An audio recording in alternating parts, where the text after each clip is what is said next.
Donald Trump, the 45th President of the United States, was found guilty on all 34 felony counts in a New York case about falsifying business records on Thursday. This marked a historic first, as he's now the first former U.S. president to be convicted of criminal charges. The case revolved around alleged hush money payments made to adult film actress Stormy Daniels before the 2016 presidential election to keep her quiet about an alleged affair. Trump had hoped that one juror, whom he viewed as sympathetic, could prevent a guilty verdict. His legal team believed this individual, referred to privately by Trump as my juror, showed signs of skepticism toward the prosecution's case. However, all 12 jurors, after careful deliberation, found Trump guilty on all counts, dashing his hopes for a hung jury. The jury's decision was grounded in evidence presented by Manhattan District Attorney Alvin Bragg, linking business record falsifications to attempts at influencing the 2016 election. Despite the guilty verdict, Trump's political career isn't necessarily over. The U.S. Constitution states that as long as he meets age and citizenship requirements, he can run for president, even as a felon.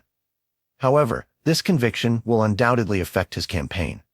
Polls indicate that some voters might be swayed by this criminal record, potentially harming his chances in key swing states.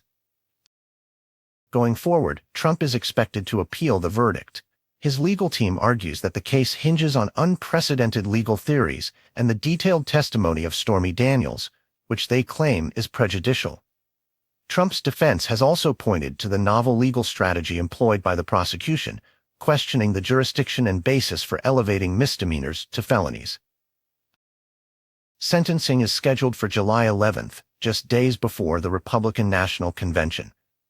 Trump's age and nonviolent crime history might influence a lighter sentence. However, possibilities range from fines and probation to imprisonment, raising complex questions about how a former president would serve time while under Secret Service protection.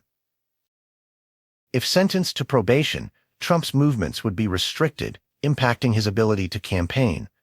There have been concerns about a politically motivated probation officer possibly affecting his campaign.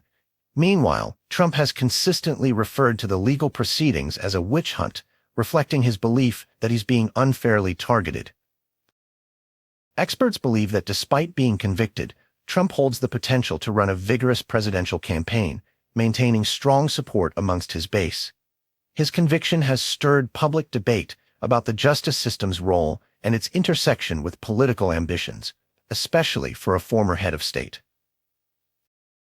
In the broader perspective, the trial reflects ongoing tensions between different political ideologies. Conservatives criticize the heavy-handed approach taken by liberal prosecutors, while supporters of traditional conservative values worry about perceived injustices and government overreach. On the other side, those who support prosecutorial efforts argue that accountability applies to everyone, including former presidents. As Trump navigates the legal and political landscape ahead, the nation watches closely, aware that the aftermath of this trial and the upcoming election will significantly shape American politics and its values.